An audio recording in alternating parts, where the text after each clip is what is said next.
নমস্কার সবাইকে তপাস কিচেনে। বন্ধুরা, আজকে নিয়ে এসেছি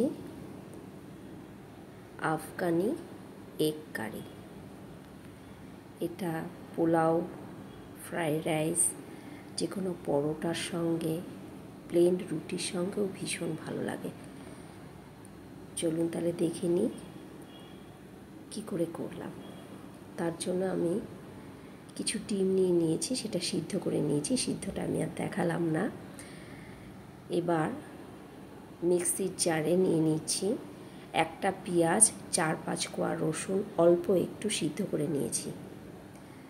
তার সাথে দিয়ে দিচ্ছি 2টো কাঁচা লঙ্কা, 4-5টা কাজু, 4-5টা কিশমিশ, আর এর সঙ্গে দিয়ে দিলাম 2 চামচ টক দই, 1 চামচ চারমগজ, 1 চামচ সাদা তিল,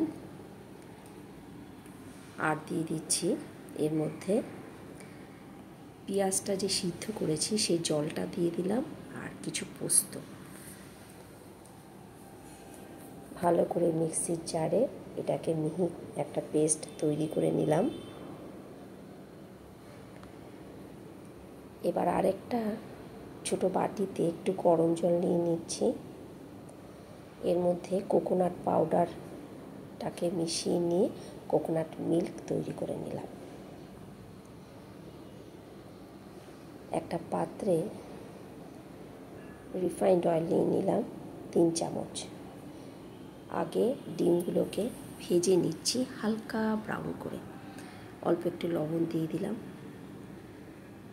হালকা ব্রাউন হয়ে গেছে, ডিমগুলোকে আমি নামিয়ে নিচ্ছি।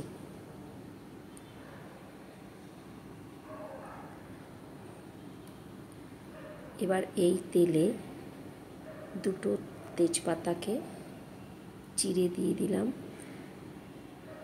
এলাচ আর দারচিনি দিয়ে দিলাম। এলাচগুলোকে ফাটিয়ে দিলাম যাতে ফ্লেভারটা ভালো আসে। এতে দিয়ে দিচ্ছি অল্প করে মাখন। মাখনটা মেল্ট হতেই এর মধ্যে দিয়ে দেব করে রাখা মশলাটা।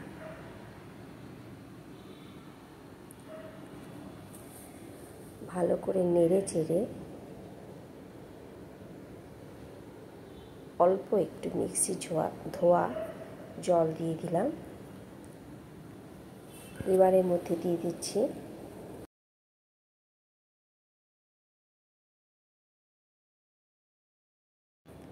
1 চামচ মতো মৌরি গুঁড়ো, 1/2 চামচ জিরের গুঁড়ো, আর 1/2 চামচ ধনের গুঁড়ো।